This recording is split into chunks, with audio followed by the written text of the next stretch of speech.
Vamos então começar a nossa aula de física do dia 25 de agosto.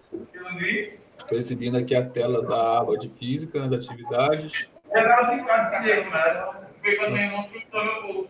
Se você reparar aqui, ó, nós estamos já na atividade 4, que está errado aqui, né? Aqui é atividade 4. Vou editar aqui. Atividade 4.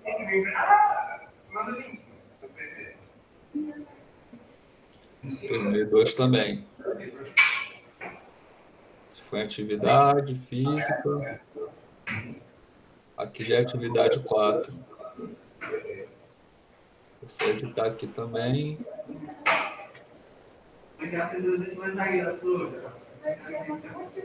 Então, deixei aqui um texto, deixei a apostila e deixei o vídeo. Também tem aqui o questionário. Você entra, né? Você bota seu nome ali, completo. Vou só simular aqui, não vou colocar ele completo. Ah, já está aqui, não precisa escrever, não. Então, essas questões aqui são referentes à aula 4. Se for na apostila.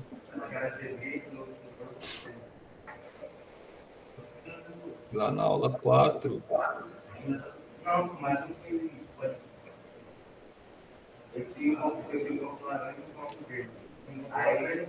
Apresenta a luz como uma radiação eletromagnética.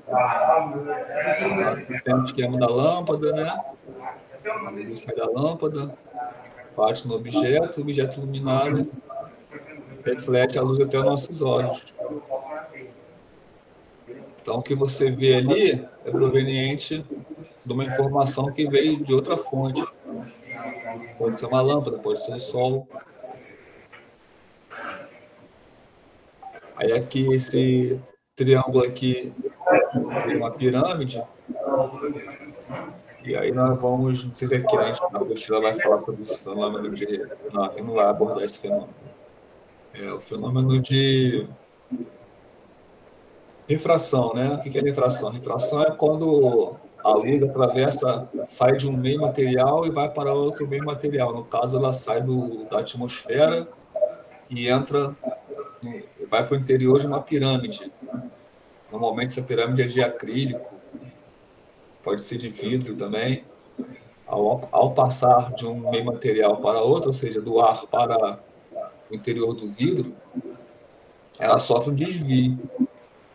Esse desvio chama-se refração. Esse fenômeno é muito comum quando você tem, por exemplo, uma colher dentro de um copo com água. A gente tem a imagem de aparentemente, aquela colher está quebrada, né? Porque o cabo dela vai vindo, aí, quando atravessa a superfície, ela não tem continuidade no ponto que entra na superfície da água, né? Não sei se vocês já repararam esse fenômeno. Eu podia ter trazido aqui também para mostrar para vocês, mas tem como ver na internet também. Só digitar aqui refração que vai aparecer, ó.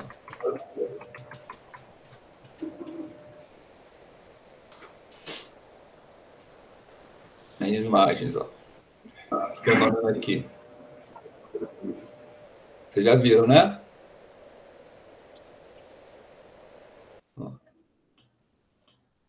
Já viram isso aí, né? Tá aparecendo aí, gente? Ué. Tô falando sozinho. Vocês estão vendo aí o copo d'água? Então, né? Tô olhando aqui. Parece que a imagem está congelada.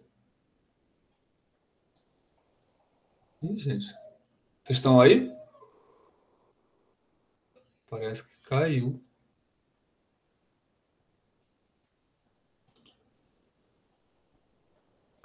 Aqui, ó. Tá vendo? Agora voltou. Vocês estavam... A imagem estava congelada, né? Vocês estão conseguindo enxergar o copo d'água com lápis? Sim. Ah, sim.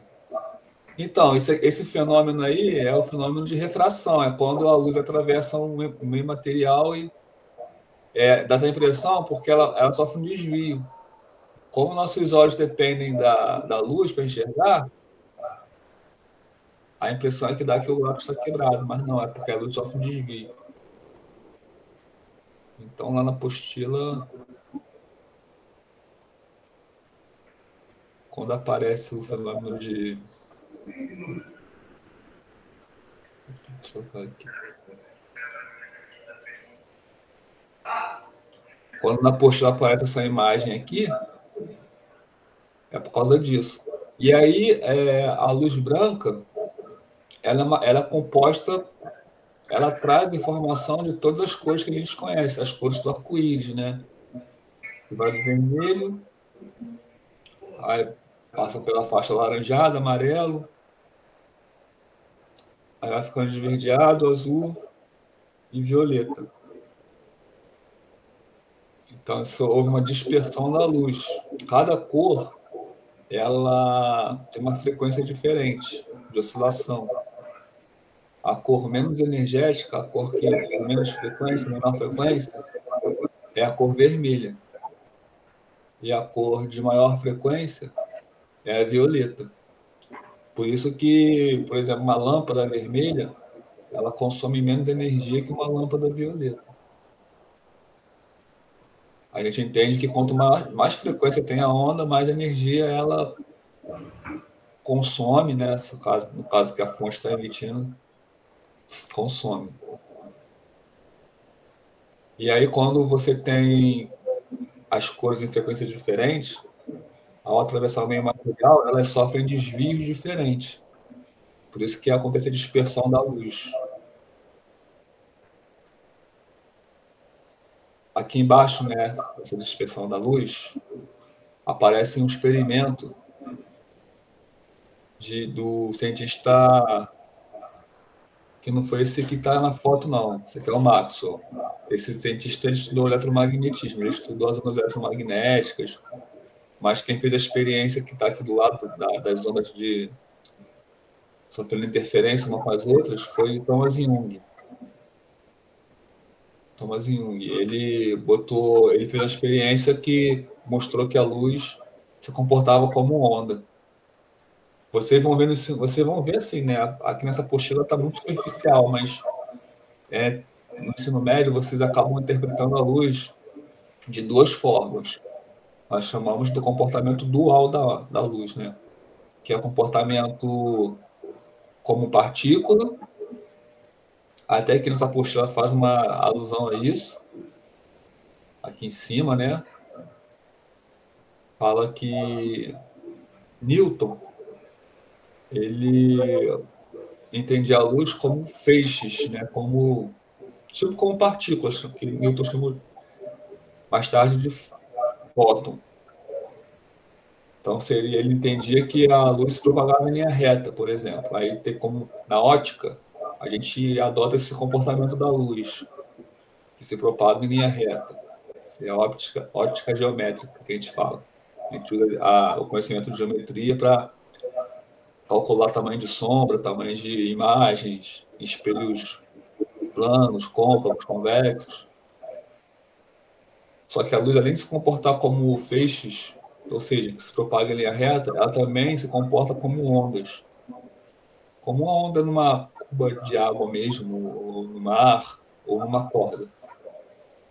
Sofrendo oscilações e tendo todos aqueles conceitos que nós estamos estudando, de amplitude, frequência, comprimento.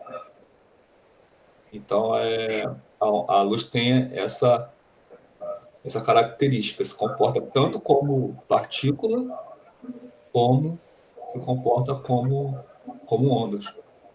Isso é até tema para física quântica, que é algo que vocês não vão estudar no ensino médio, mas a física quântica ela aborda esse comportamento dual também da luz. E aqui nós não chegamos a falar de fenômenos ondulatórios, mas aqui ocorre o fenômeno de interferência. Na outra aula até perguntaram o que acontece se uma onda, ele estava falando da corda, né, esticada, e uma pessoa produzia um pulso de onda de um lado, aí perguntaram, o que acontece se a pessoa produz do outro lado da corda também fizer esse movimento de ondulação? O que vai acontecer com as ondas quando elas se encontrarem? Aí eu falei que a amplitude ia se somar ou ia se fazer diferença caso as fases estivessem na mesma fase, né? As ondas vindo por cima ia somar, ou se tivesse uma onda por cima e uma onda por baixo, ia ter uma diferença ali, ia subtrair. Só que eu não expliquei com detalhes o que acontece depois que acontece isso, que elas passam. Depois que acontece uma interferência, elas continuam seu percurso como se nada tivesse acontecido.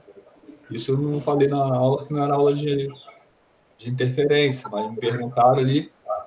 Eu falei só o que acontece no instante que elas se encontram, não falei o que acontece depois.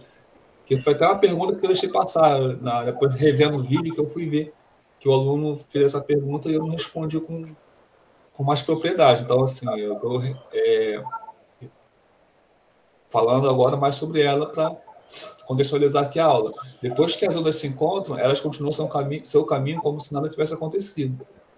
Então, por exemplo, quando você está na rodovia e tem um farol, o carro com o farol ligado. Se eu ligar o meu farol, eu não vou modificar a forma como a onda do farol, da luz, né? A luz como onda agora. Vamos interpretar a luz como onda, né?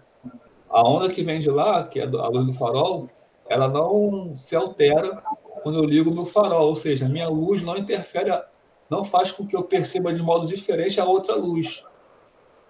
Elas não se, uma luz não atrapalha a outra, elas passam uma por dentro da outra, continuam seu percurso como se nada tivesse acontecido, né? Então ocorre sim a interferência, né, entre elas, mas depois que uma passa pela outra, ela continua seu percurso como se nada tivesse acontecido. Então, foi observado cientificamente essa interferência num papel de filme, né, uma chapa, num papel filme sensível à luz. Ele fez a luz atravessando fendas, e ao atravessar uma fenda, ela se propaga de forma circular, como nesse esquema que está aí. A luz ela se propaga com uma frente de onda, mas ao passar por uma fenda, ela difrata, né? Tem a difração. Então, ela se propaga para todos os lados.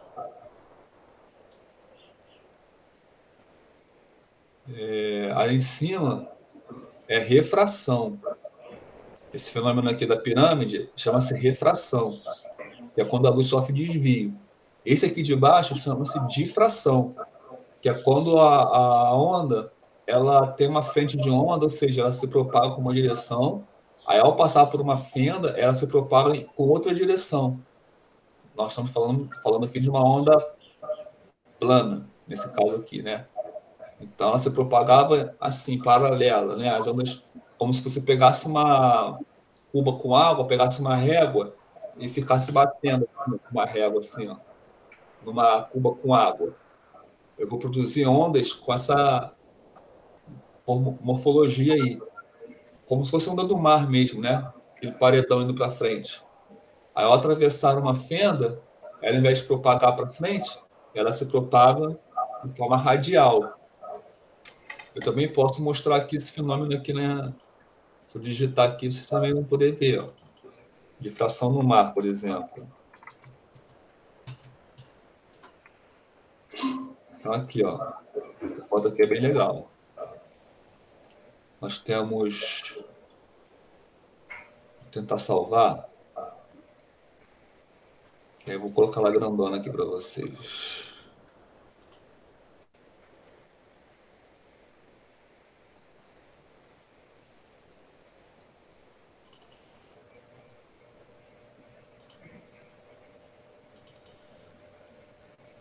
Deixa eu só agora mudar aqui a tela de exibição.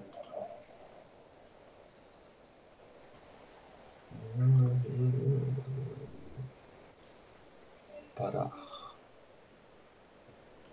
Agora eu vou colocar aqui a tela inteira.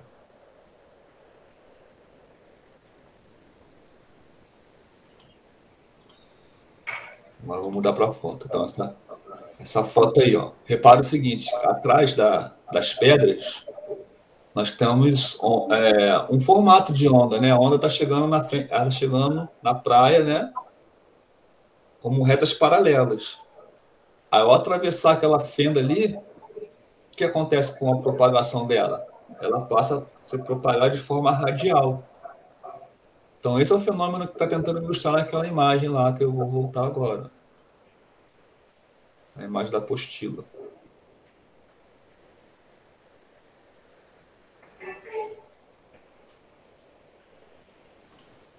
Essa imagem aqui.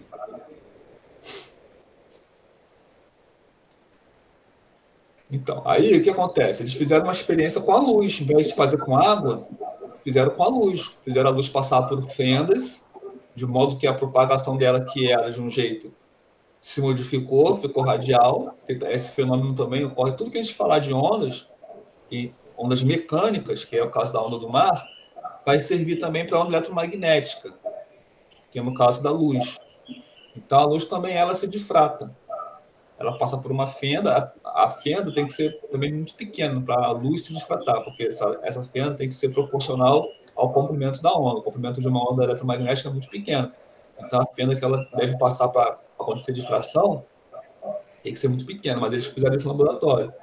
Aí a onda se difratou, e aí várias fendas, ela se difrata, e depois que se difrata, ocorre a interferência, que é quando uma onda se junta com a outra.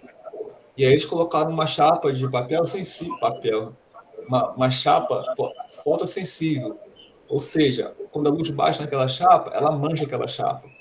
Só que dependendo da intensidade da luz, ela vai manchar mais ou menos.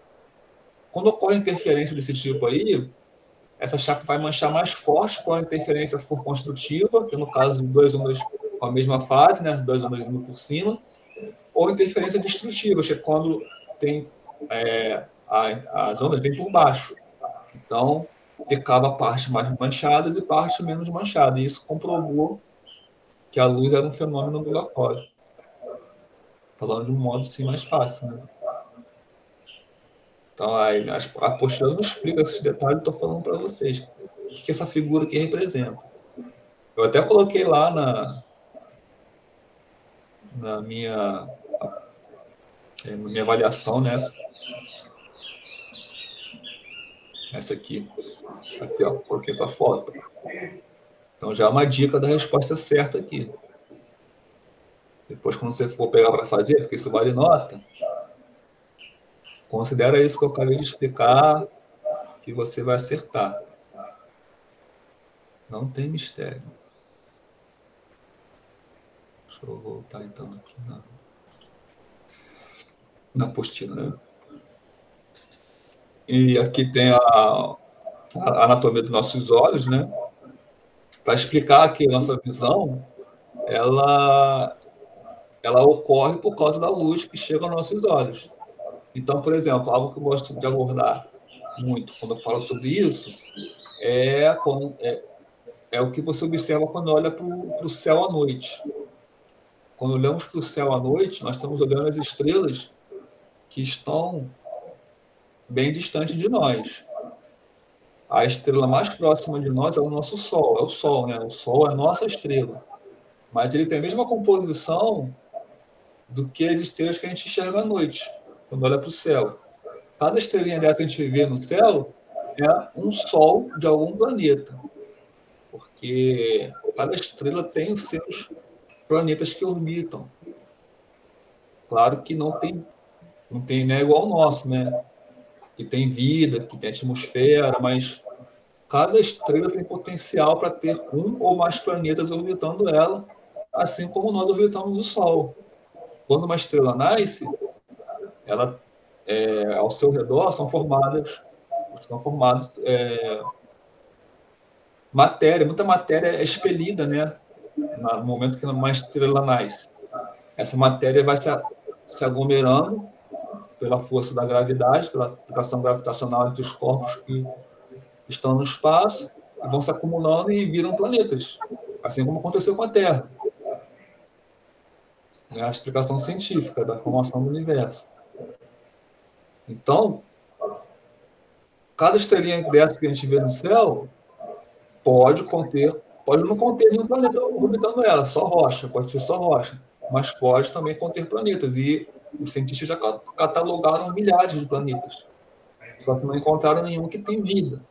Para que haja vida, tem que ter umas condições muito especiais. E os planetas que nós temos condições de observar não foram ainda detectadas vidas, mas considerando que o universo é formado por bilhões de galáxias e cada galáxia tem bilhões de estrelas, então não se descarta a possibilidade de haver vida fora da Terra, mesmo que a gente nunca vá visitá-los, né? São bilhões e bilhões de possibilidades. A nossa galáxia é a Via Láctea, né? Mas existem bilhões e bilhões de galáxias ainda, além da nossa.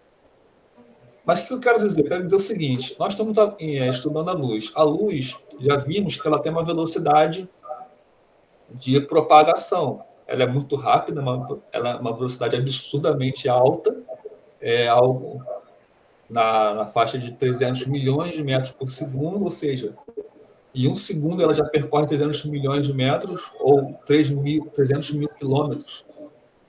300 mil quilômetros é muita coisa. Daqui até o Rio de Janeiro, por exemplo, Niterói, não sei, são 100 quilômetros.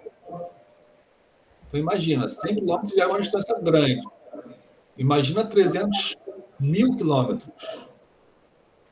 300 mil quilômetros é 3 mil vezes mais essa distância daqui até Niterói.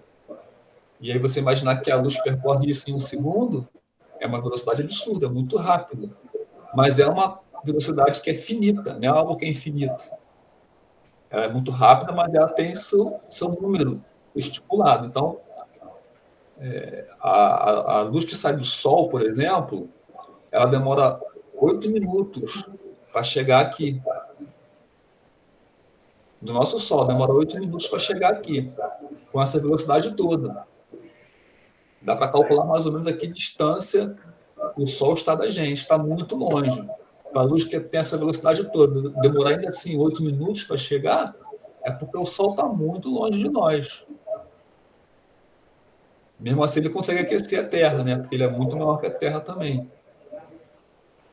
Aí, com essa aula aqui, você começa a pensar, até filosofar. Bom, se a luz do Sol demora 8 minutos para chegar até aqui, e o que eu enxergo depende que a luz chegue, porque se a luz não chegar, eu não enxergo nada, nós concluímos que o que eu enxergo quando olho para o Sol é a imagem dele de 8 minutos atrás. Então, por exemplo, agora está Sol. Olhando para o Sol agora, eu não estou enxergando o Sol nesse exato momento. Eu estou enxergando o Sol como ele estava há 8 minutos atrás, porque a luz que eu vejo agora é uma luz que foi emitida pelo Sol 8 minutos atrás, porque ela demorou 8 minutos para chegar até aqui.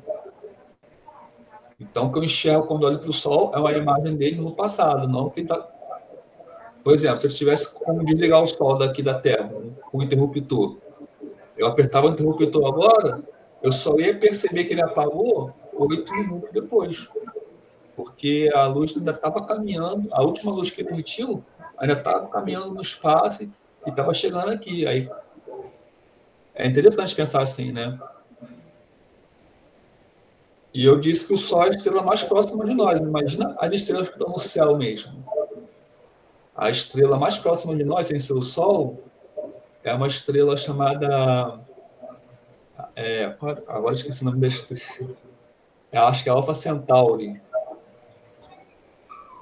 Ela está a 4 anos-luz de nós. O que significa estar a 4 anos-luz de nós?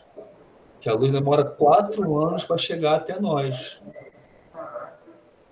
A luz que sai daquela estrela demora 4 anos para chegar até nós. Ou seja, ela está a 4 anos-luz, que a gente fala. É uma distância muito grande. É algo muito grande que não dá nem para você viajar em uma nave e chegar nela. Né? Porque se demoraria 4 anos se estivesse na velocidade da luz. Só que a gente sabe que a luz é algo muito rápido que nenhuma nave consegue chegar nem a 1% dessa velocidade. Se você viajar com uma nave, demora anos e anos, nem dá para as pessoas sobreviverem até lá. Mas, considerando isso, o que eu enxergo depende que a luz chegue nesse aparelho aqui, nesse órgão, que é os nossos olhos, para estimular a íris, e aí a íris com todos esses vasos sanguíneos aqui, né, a córnea, todos esses mecanismos oculares, né, essa morfologia, essa anatomia, faz com que um estímulo, que a luz é um estímulo, né, a luz é energia, a onda é energia que se propaga no espaço, né, esse estímulo seja convertido em imagem no nosso cérebro. Então, a função do olho é captar a luz como estímulo, e aí o nosso cérebro converte aquele impulso elétrico, que, no caso, né, esse estímulo é convertido em impulso elétrico, e esse impulso vai desencadear a imagem. Nosso cérebro meio que codifica o sinal, né? O sinal chega até os nossos olhos e o cérebro codifica aquele sinal. Aí, interpreta aquilo como uma imagem com cores. E aí vai depender da interação que aquele objeto faz com a luz. Ele vai refletir a luz. O objeto ele recebe luz e uma parte da luz ele absorve, outra parte ele reflete. A cor do objeto vai ser definida de acordo com a parte que ele refletiu, daquela luz que compõe todas as cores do arco-íris. Então, por exemplo, se um objeto, minha camisa aqui é preta, significa o quê? Que ele absorveu quase que a luz toda que bateu nela e reflete quase nada. Então, vai refletir o quê? A ausência de cor. Ele vai refletir. Não vou interpretar aquilo como cor. Vou interpretar aquilo como ausência de cor. Mas se a camisa fosse amarela, estaria refletindo a parte amarela da luz. E assim que a gente interpreta. Mas, voltando ao assunto das estrelas, está a 4 anos-luz de nós, uma estrela, significa que a luz demorou 4 anos para chegar até nós, naquela velocidade toda, 300 milhões de metros por segundo. Demorou assim mesmo 4 anos. E aí, o que eu enxergo quando olho para o céu é a imagem da estrela 4 anos atrás.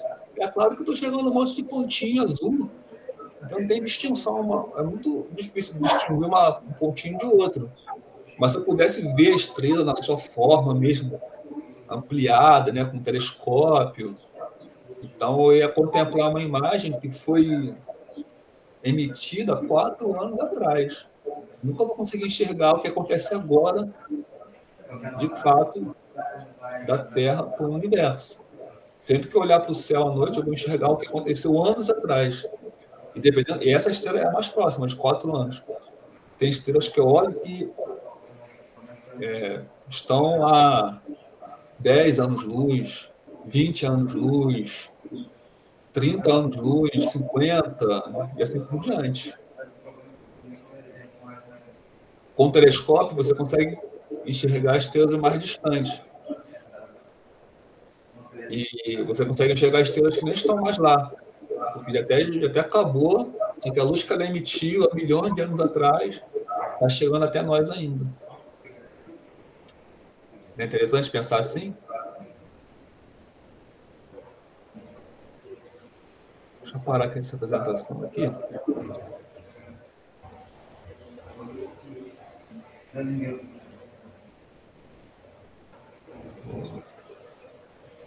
Vou voltar para a janela.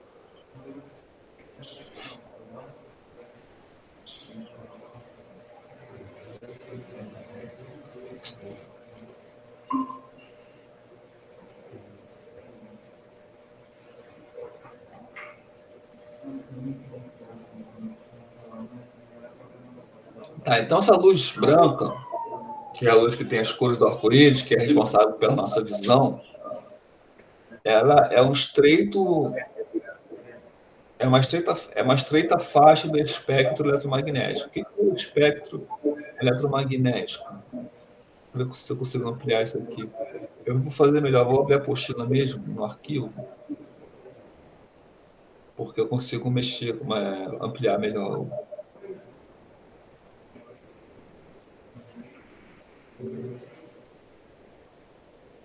Vou achar isso aqui.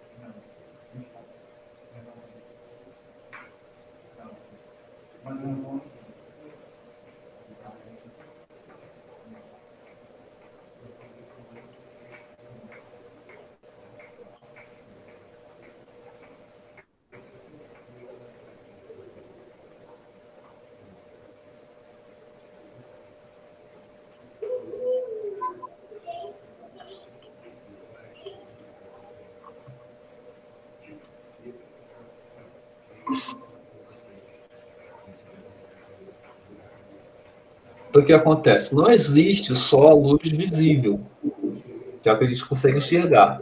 Existe outra classificação de luz eletromagnética que existe no universo. Elas são classificadas de acordo com o número, com o tamanho delas. Vou pegar esse espectro aqui, vou colocar no quadro para poder escrever, rabiscar em cima dele. Eu vou compartilhar esse quadro com vocês. Deixa eu mudar aqui.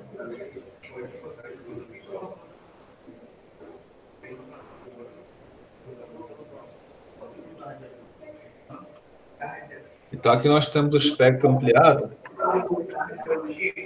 Vocês reparem que da esquerda para a direita, né, daqui, da esquerda para a direita, ela vai diminuindo o seu comprimento. Lembrando que o comprimento é a distância entre duas cristas. Então, aqui eu tenho uma crista, aqui eu tenho outra. Isso aqui seria o comprimento que eu chamo de lambda, né? Só que você repara que ele está diminuindo, né? O lambda 1, por exemplo, é maior que o... que eu vou chamar aqui de lambda 2, ó. Essa distância aqui, ó. E vai diminuindo. Então, da esquerda para a direita, eu estou diminuindo o meu comprimento de onda. Vou fazer uma legenda aqui, ó.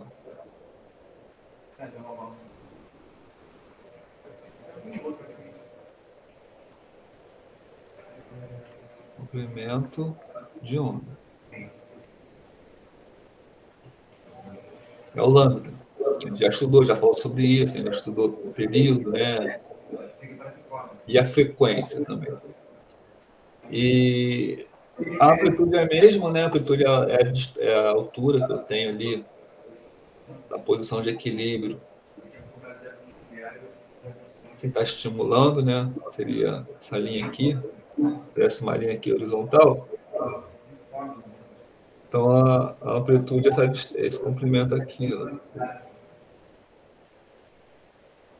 Do alto até a linha, o ponto de equilíbrio. Seria a amplitude.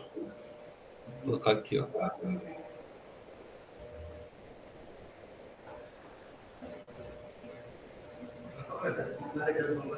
Então, repare que da esquerda para a direita, o comprimento da onda está diminuindo, a amplitude permanece a mesma. A amplitude e a altura ali, tá? É a mesma. Mas o comprimento, que é a distância entre duas cristas, ele vai diminuindo. E conforme você vai observando esses comprimentos, você vai ter a classificação da onda que eu estou analisando. Então, eu estou aqui colocando aqui as ondas eletromagnéticas, classificando elas de acordo com o comprimento de onda. Então, esses números que estão aqui em cima são o comprimento de onda. Tá? Então, está em potência, são de base 10, né? Vocês sabem que 10 elevado a 3 é 1000. Seria 1000 metros. Está em metros, ó. Então, 1000 metros. Aí aqui, ó, esse 10 elevado a menos 2 seria 0,01. Tá? 0,01 metro. O que é 0,01 metro? É 1 metro dividido por 100, é 1 centímetro. Tá? Então, o que eu posso observar aqui? Ondas eletromagnéticas que têm comprimento de 1000 metros até 1 centímetro são classificadas como ondas de rádio, perdão, 1.000 metros, ondas de rádio, aí com 1 centímetro já é micro-ondas. E outra classificação para o mesmo tipo de onda, eletromagnética, só que de acordo com o comprimento você vai classificando ela com vários nomes. Aí entre rádio e micro-ondas, aí você vai chegando mais próximo de um. Nós estamos falando aqui, gente, da mesma natureza. São ondas eletromagnéticas. Só que, de acordo com o seu comprimento de onda, ela vai recebendo classificações diferentes. Então, por exemplo, a onda de rádio é da mesma natureza que a micro-ondas, que é infravermelho, que é a luz visível, que é a luz que a gente vê. Elas todas têm a mesma natureza. O que diferencia a classificação uma da outra é justamente o comprimento da onda ou a frequência, porque quando você aumenta o comprimento, você diminui a frequência, né? Também. Aqui embaixo está a frequência. Aqui é a frequência. Repare que esses números aqui já são grandes. Começa grande, quer dizer, começa pequeno e vai aumentando. E aqui em cima, ao contrário, começa grande e vai diminuindo. Quando você diminui um, você aumenta o outro. Tanto o comprimento quanto a frequência estão numa fórmula da velocidade, que é a equação fundamental de ondas que vimos na última aula. V igual a F, que é a frequência, vezes lambda, que é o comprimento. Então, essas duas grandezas estão aqui nesse espectro.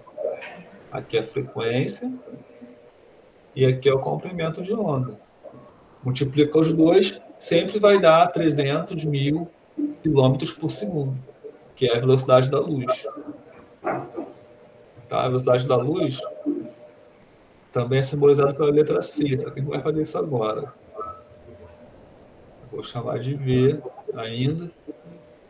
300.000 quilômetros por segundo. Essa velocidade que a luz... Qualquer luz desse espectro percorre no vácuo.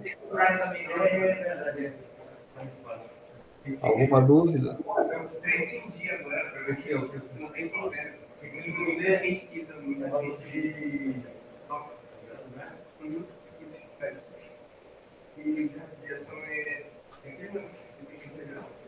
Bom, já que não tem dúvida, eu vou continuar. Para quem depois pegar esse vídeo aí vai poder estudar. Então, voltando aqui ao assunto do espectro eletromagnético, nós temos ondas de rádio, que são aquelas ondas que têm comprimento de 1.000 metros. Tá? Aí, conforme você vai diminuindo o comprimento, você vai ter micro-ondas infravermelho. Por que infravermelho? Por que esse nome infravermelho? Porque o próximo é a luz visível. A luz visível ela começa com vermelho. Como é um comprimento, no caso agora falando de frequência, é uma frequência abaixo da que vem depois, o infra remete a baixo. O infravermelho abaixo do vermelho.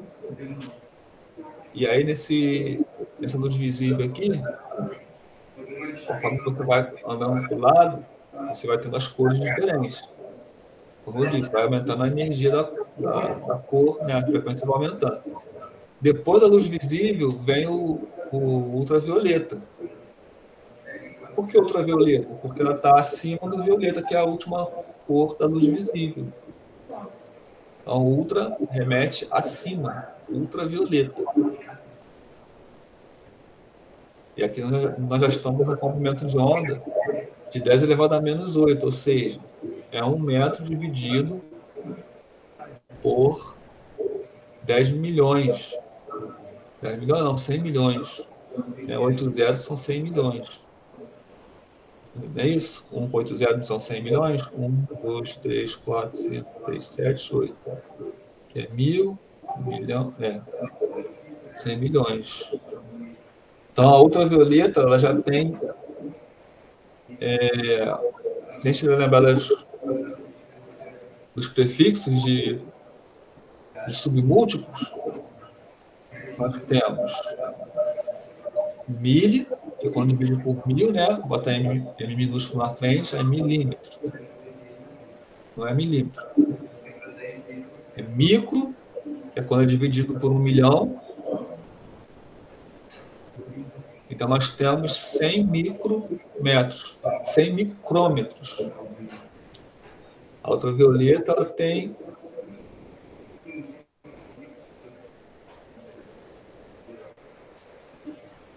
100 micrômetros.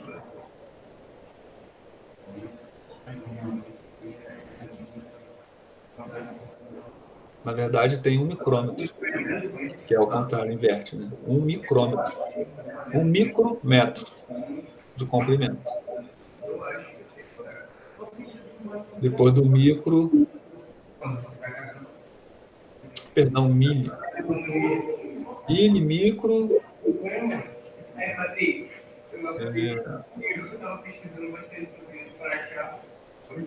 nano, depois do micro é nano, que é esse aqui, o raio-x, seria 10 nanômetros.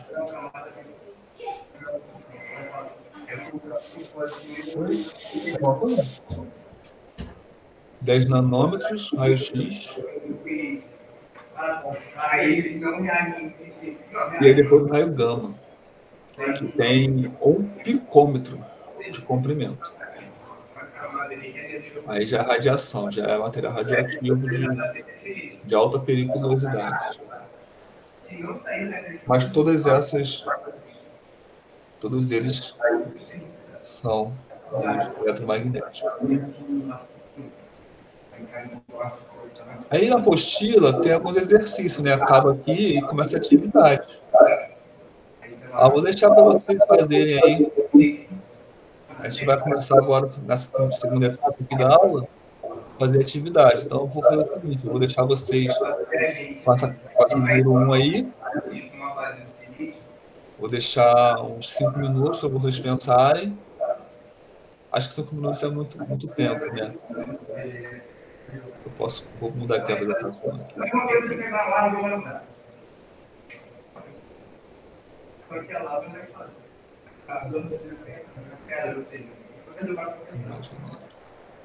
Aqui.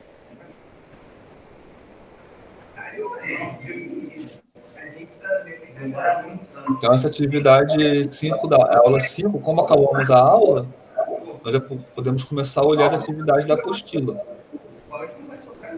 Então, vou dar uma ajuda com essas atividades aí para vocês, tá? Não posso fazer todas elas, porque essa apostila é uma apostila que está para quem não está tendo aula nem na escola e nem tem como fazer em casa, pela plataforma. Mas eu posso dar uma ajuda aí como tema da aula. Então, com as questões aqui. 5, 6, tem várias questões, né? Tem bastante. Dá para a gente fazer algumas, hein? Não vamos fazer todas, mas pode fazer umas 3. O que vocês acham? Vamos ver aqui a primeira.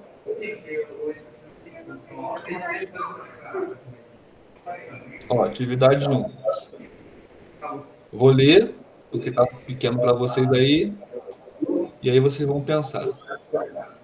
Então, a classificação quanto à natureza e quanto à direção de propagação das ondas causadas pelo vento na superfície de um lago, vistas por um observador que passeia à beira desse lago, respectivamente. Aí tem as opções. A primeira classificação é quanto à natureza. Então, eu vou classificar como mecânica ou eletromagnética, porque a natureza da luz ela admite apenas essas 2 classificações. Onda do mar, ela é mecânica ou é eletromagnética? Aí você vai eliminar 2 aí, porque ou é mecânica ou eletromagnética.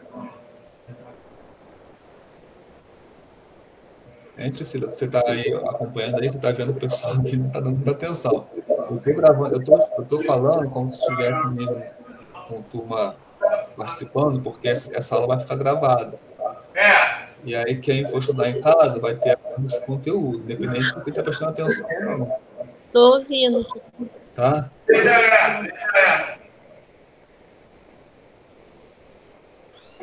Vou permitir uma pessoa aqui. Tem mais gente na sala, além dos 4 que eu estou enxergando aqui? Tem. Ah, tá. Você tá prestando atenção aí que eu estou falando? A sala tem 8. Tem 8? Ah, beleza. Ah, só estou vendo 4 aí. Então, essa número 1 aí está na apostila. Aí eu já li o enunciado, né? Tá perguntando aqui qual a opção correta. Tá? Ele quer saber em relação à onda do mar, como que elas são classificadas quanto à natureza e quanto à direção de propagação. Então, assim, a natureza, ela só recebe 2 tipos de classificação. Ela pode ser mecânica e ela pode ser eletromagnética. O que vocês acham que a onda do mar ela é classificada como Tridimensional. Ah, já. Então ela é mecânica tridimensional? Acho que sim. Porque Seria né? Eu não estou conseguindo ler. Então, ó, eu vou ler de novo para vocês, tá? Número 1. A classificação quanto à natureza e quanto à direção de propagação das ondas causadas pelo vento na superfície de um lago, vista por um observador que passeia à beira desse lago, é, respectivamente. Aí vem as classificações. A primeira classificação só admite duas classificações, que é quanto à natureza. As ondas podem ser mecânicas ou eletromagnéticas. Magnética, não, professor? Então, nós estamos vendo a aula sobre onda eletromagnética, que é a aula sobre luz. Só que essa questão é da apostila toda. Então, ela aborda todo o conteúdo da apostila, não só a última aula, que é a aula 4 que estamos vendo hoje, que fala da luz, que é uma onda eletromagnética. O que difere uma onda mecânica de uma onda eletromagnética? A onda mecânica, ela precisa de um meio material para se propagar. Já a onda eletromagnética, ela não precisa de um meio material para se propagar. Como assim? Por exemplo, uma corda que você oscila. Né? Tem um fio. Agora aqui não sei, não consigo achar nada para fazer. Eu até consigo, né? Mas vou pegar aqui um fio aqui, ó. Eu tenho um fio, né? E aí eu faço esse movimento aqui, ó. Eu estou produzindo uma onda, tá? De forma bem, né? Aqui, ó.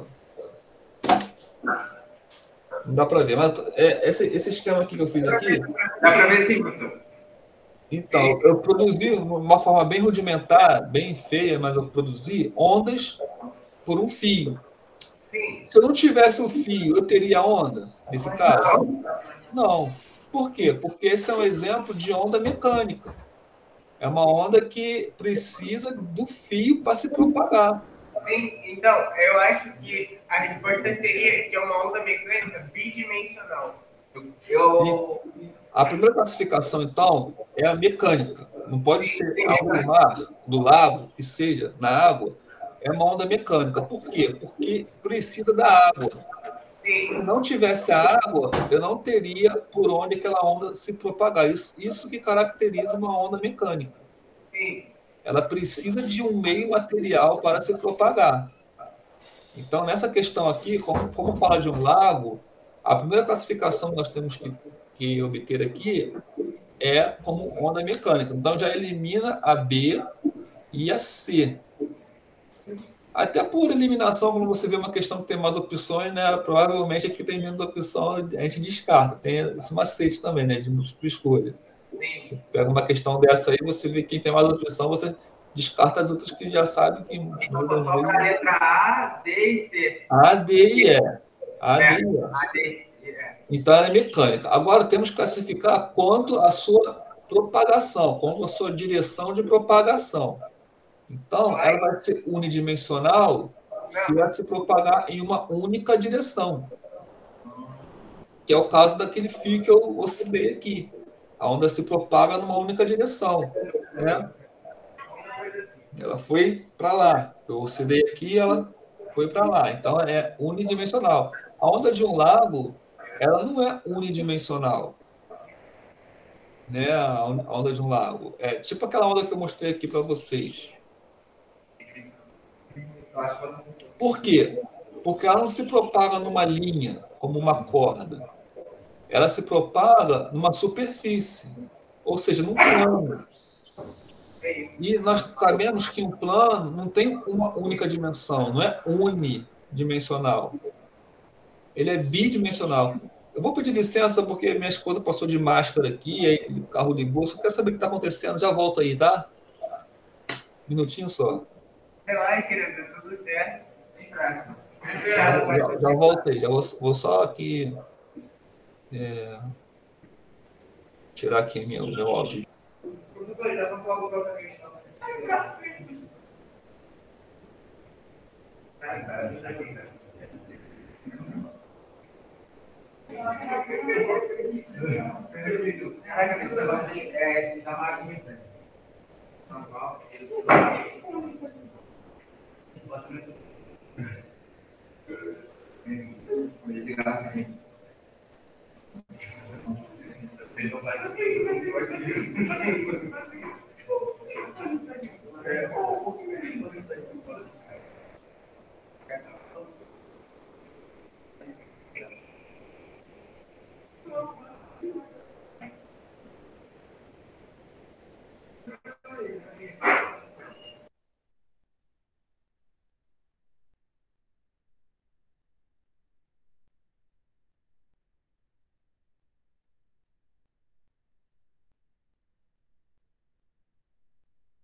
Nossa, cara, que isso? Aqui, ó. Eu peguei um pelo assim, ó. A carta aqui parece um PC, aí eu uso outro dedo. Onde é, cara?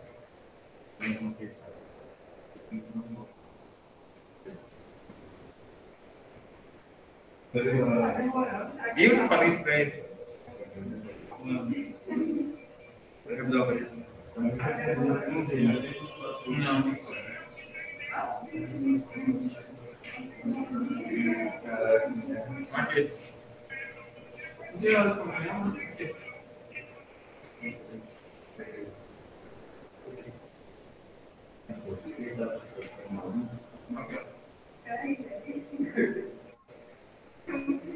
Voltei, pessoal. Tudo certo. Tudo bem, né? Tá tudo de boa. Então, aí sim, né? Como eu estava falando, as ondas, elas se propagam num fio, mas também se propagam num plano. Aí um plano já tem duas dimensões, né? Bidimensional, porque tem largura e profundidade. Então, uma onda que se propaga num plano, numa superfície, ela é bidimensional. Mas, Irã, Oi. eu tinha pensado no bidimensional também. Só que a gente parou para analisar na sala, além da largura e profundidade, ela tem a certa altura também. Mas ela se propaga no plano. Entendi. O tridimensional, como fala aqui em cima do vento, a gente entende que é só na superfície. Sim. Se você considerar alguém falando debaixo d'água, então o som ele vai se propagar para todas as direções. Aí a onda não seria só na superfície, seria embaixo, que já pega as três dimensões. Então eu acertei, foi isso. É bidimensional? É bidimensional, porque ela se propaga numa superfície, no plano. Ela não sai do plano. Para baixo não vai porque é pelo vento. Pelo vento. Então, ela fica ali no plano, na superfície. Ela vai ter amplitude para cima e para baixo, mas ela não vai sair dali, daquela... É que nem no fio, né? O fio também, você oscila o fio, ela vai ficar oscilando para cima e para baixo. Só que ela se propaga em linha reta. Então, você está falando a direção de oscilação. Aí sim, vai pegar um pouco no tridimensional, mas na propagação é na superfície. Entendeu? Tem a oscilação para cima e para baixo, e tem a propagação, que tem uma direção só, se for num fio, e tem uma direção plana se for na superfície. Tá? Eu não vou responder tudo não, porque essa apostila é para quem está impossibilitado de ir para a escola e nem ficar com a internet em casa. Então, essa apostila, quem entregar ela com as questões feitas, está valendo nota. Então, eu não posso liberar todas as respostas. Mas, como são várias questões, eu posso fazer pelo menos 3. Tá? Até ajuda, para quem está sozinho, não está conseguindo estudar pela internet, tá fazendo... se ela tiver acesso a esse conteúdo de alguma forma, vai ajudar em 3 questões. Então, vamos pular algumas questões. Essa foi só a primeira, tá? Então, eu vou deixar aqui também o assunto da aula anterior. Aquela do Colégio Naval é interessante, porque tem uns alunos aqui na nossa turma que quer fazer. Mas isso aqui é Colégio Naval, mas Não, é escola naval, Colégio Naval, para fazer escola naval. Qual colégio? Eu até já falei sobre isso na aula. E aí, vou deixar para vocês responderem. Eu vou ler para vocês. Ó. Eu vou deixar a porta aberta aqui, gente, que eu estou sozinho em casa agora, que minha esposa saiu. Eu estou com meus filhos na aula online também. Então, eles precisam de auxílio, eles têm que me chamar aqui. Então, eu não vou falar muito alto também, não, que vai atrapalhar ele. Está dando para ouvir direitinho aí, desse tom? Então, beleza. Então, vou ler para vocês, e aí nós vamos chegar na conclusão com a resposta certa. Nos filmes de ficção científica, é muito comum ocorrerem batalhas espaciais nas quais aparecem maravilhosos efeitos visuais e sonoros. Sendo a luz uma onda eletromagnética e o som uma onda mecânica, podemos afirmar que, na vida real, no caso de uma batalha espacial, aí tem as opções. Não veríamos os efeitos visuais. Ouviríamos os efeitos sonoros. Veríamos os efeitos visuais e ouviríamos os sonoros. Não veríamos os efeitos visuais e nem ouviríamos os sonoros. Veríamos os efeitos visuais e não ouviríamos os efeitos sonoros. A gente conseguiria ver, mas não ia conseguir escutar por causa do vácuo do espaço. Muito bem. Então, vocês prestaram atenção na minha aula, que eu falei sobre isso, exatamente sobre isso. Eu nem sabia que tinha essa opção aí, essa questão aí. Mas eu falei sobre isso. Eu falei que até dei como exemplo um filme, vou até colocar ele aqui agora, um filme chamado Gravidade. A primeira cena do filme é um meteoro que bate lá numa estação espacial, é estilhaço para todo lado, isso numa tela grande, num cinema, é muito legal que tu vê. Até em três dimensões, os estilhaços vão para fora da tela. E aí não tem som. Você vê o que está acontecendo, mas não tem som. E esse filme ele corrige um erro do passado, que é quando tinha batalhas espaciais, o cinema colocava o som, né, do laser, das explosões. Só que nós sabemos que o som é uma onda mecânica, ela precisa de um meio material para se propagar, no caso o ar. O ar que sofre compressões, né, que afetam nossos ouvidos, e nós temos a sensibilidade do som. Esse som é traduzido pelo nosso cérebro, né? Esse sinal é traduzido pelo nosso cérebro através de um estímulo que vem do tímpano em efeito sonoro. Então, vou colocar aqui rapidinho, então. Como temos a tecnologia ao nosso favor, eu vou aqui abrir aqui, vou rapidinho catar ele aqui no meu computador. E vou colocar só essa cena para vocês verem. Deixa eu pegar ele aqui.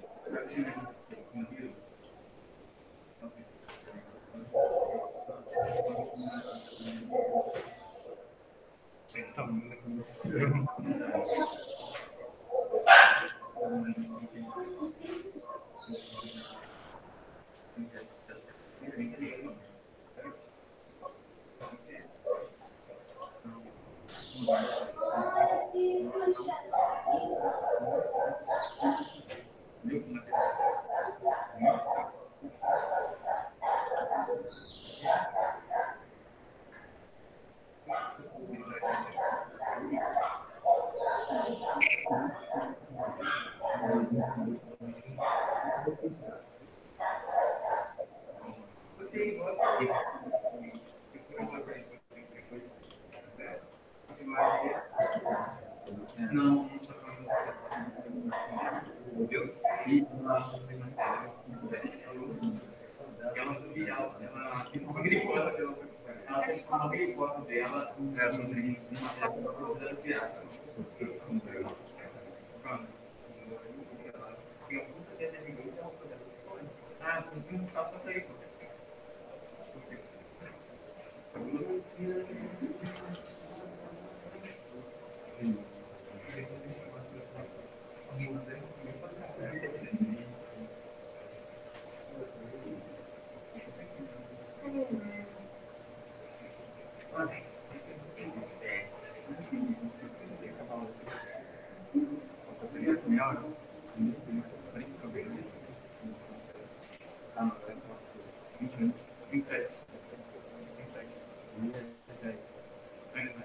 Então, Lucas, só pra coisa de crack.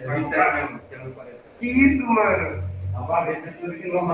Parece que você tá ligando.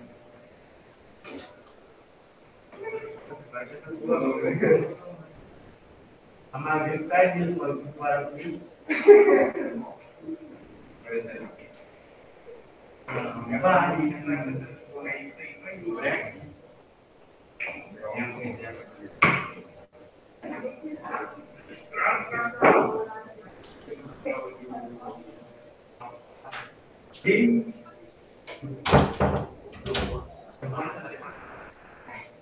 É que eu acho que tá difícil, né? Achei. Achei. Vou colocar aqui para vocês verem.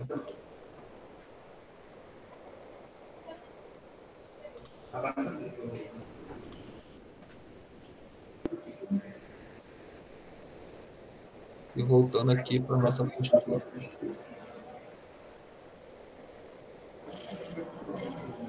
Bom, então aqui nós, voltando aqui, né, nós veríamos efeitos visuais e não ouviríamos os efeitos sonoros. Então, se a prova do Colégio Naval for desse nível, a gente vai gabaritar, né? Tranquilo.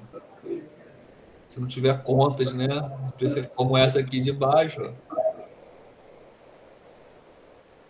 O que fala aqui na 3, ó? Vou montar aqui. Ó, os morcegos emitem ultrassons. O que é ultrassom? Ultrassom é um som que a gente não ouve. Nós vimos, eu fiz até no meu questionário eletrônico, eu coloquei lá a faixa de frequência dos morcegos, dos humanos, comparando, né? Os morcegos ouvem uma faixa de frequência acima da nossa faixa audível. A gente só consegue ouvir até um certo ponto. Passou daquele ponto, se a frequência aumentou muito, a gente não ouve mais. Então, o ultrassom é acima desse ponto que a gente não ouve. Tá? E como tem mais frequência, o que acontece com o comprimento? O menor comprimento de onda produzido lá, deixa eu ver aqui se a apostila aqui está, aumentei aqui, vamos ter que diminuir, vai ficar cortando aí. Então vou ler aqui para vocês. O menor comprimento de onda produzido por um morcego no ar é da ordem de 33 vezes 10 elevado a menos 4 metros. A frequência mais elevada que os morcegos podem emitir no local de velocidade no ar é 19 metros por segundo. Então, é o seguinte, eu vou copiar esse texto, vou colar no nosso quadro para eu poder fazer as contas com vocês, tá? Então, eu vou parar a apresentação aqui da apostila e vou exibir um quadrinho para a gente poder ganhar.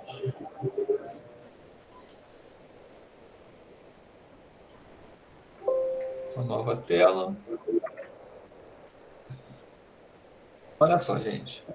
O que eu falei para vocês? Sempre que você pegar uma questão de física para fazer, se você não souber nem por onde começar, você identifica a pergunta. Qual é a pergunta que ele quer saber? A primeira coisa que você tem que identificar numa questão é circular a pergunta. Ou escrever um texto, o que era um texto, escrever uma pergunta. Tá? Então, nesse caso aqui, as respostas é em hertz, ele quer frequência, Então, a pergunta é a frequência. Simbolicamente, ele quer isso aqui, ó, o F. Tá? Então, como você simboliza, fica muito claro a resposta. Ó, a resposta é uma frequência. Tá? Então, o que eu tenho para responder a pergunta? É a segunda etapa. Eu posso até relacionar aqui, ó, etapas de qualquer questão, tá? Quando eu falo qualquer questão, estou falando de física, tá? Então, a primeira etapa é identificar a pergunta de forma clara. O que se pede? Identifica a pergunta. Porque, às vezes, você não consegue nem saber o que está perguntando. Então, a primeira coisa é isso. A segunda coisa é reunir os dados, né? Obter informações.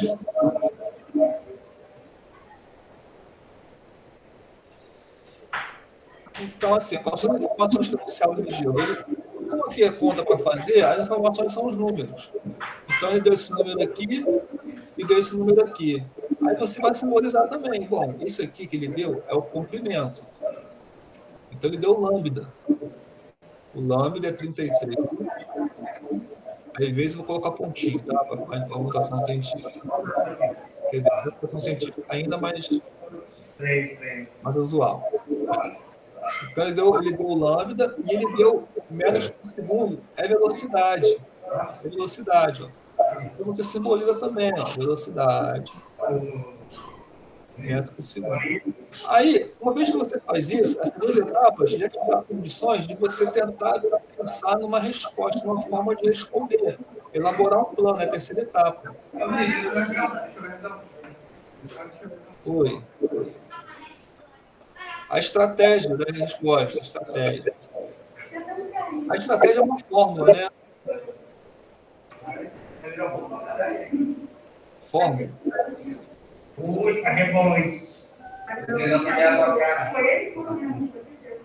A fórmula é a equação fundamental das ondas, né? Qual é a fórmula que envolve os símbolos que estão aí? A equação fundamental das ondas, que eu até escrevi nessa aula de hoje. Qual é a fórmula? Vocês sabem qual é? Qual é a fórmula que envolve os três? Quem lembra aí? Deixa eu ver. Frequência é igual a 1 sobre T? Frequência é igual a M sobre ΔT? É. Essa fórmula tem a frequência, mas não tem o N para mim aqui e nem tem ΔT. Essa fórmula não dá para usar. Essa fórmula está correta, mas não dá para usar aqui. Qual é a fórmula que tem os três? Tem uma fórmula que tem os três, é a equação fundamental. Eu falei na última aula, já falei na aula de hoje também.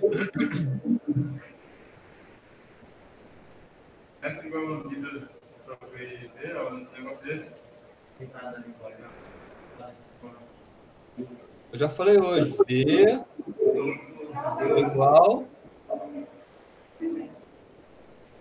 frequência vezes lambda.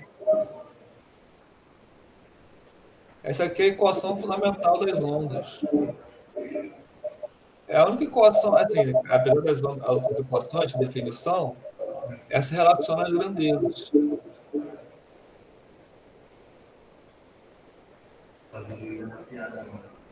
Olha o nome dela, fundamental. Então, é fundamental que vocês saibam essa equação. Se vocês estão estudando ondas, pelo menos essa equação aí é fundamental vocês saberem. Tá?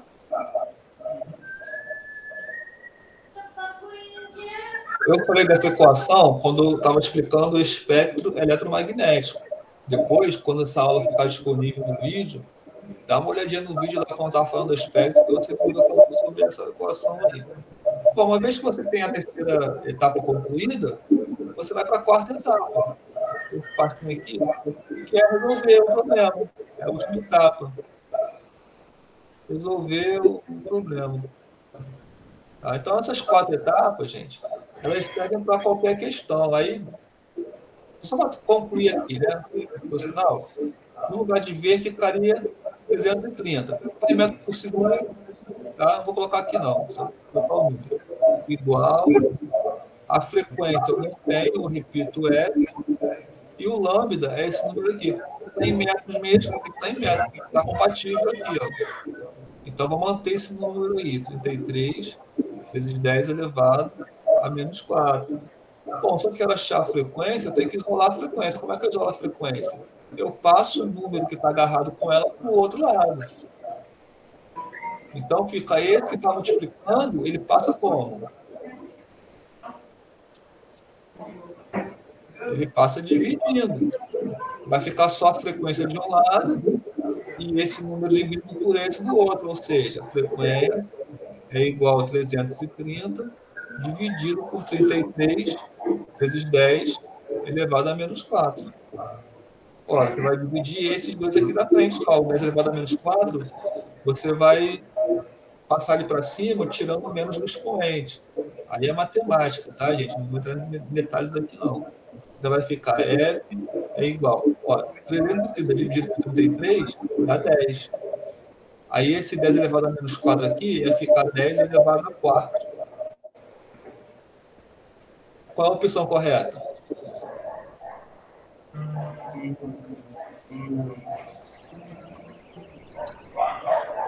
Qual a opção correta para finalizar? Letra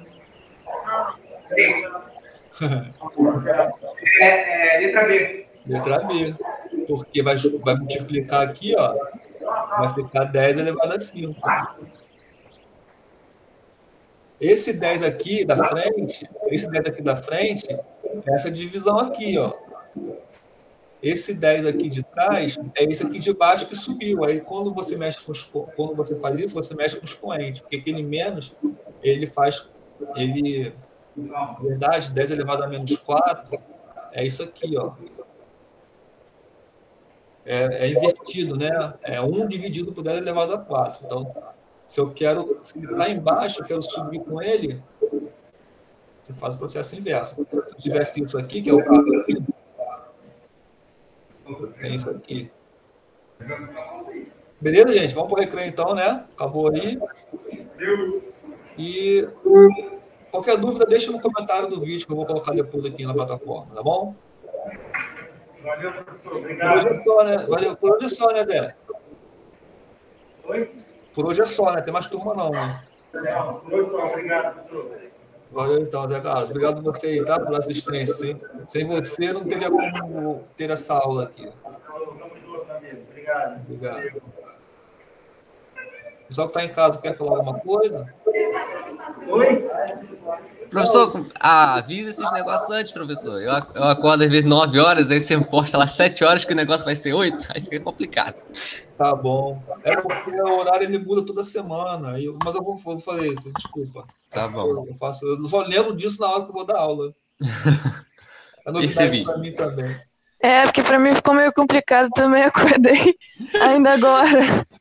Consegui pegar o finalzinho, mas aí eu vejo o vídeo depois. Tá, Bruna. É por isso que eu coloco lá. Se você entrar depois, não tem problema por causa disso. Eu reconheço que eu falho nessa hora, mas eu vou tentar melhorar para semana que vem. Eu vou colocar logo. Quando eu receber o horário, eu vou postar na hora que vai ser, tá bom? Okay. Entendi. Obrigada, professor. Eu consegui entender aqui a questão.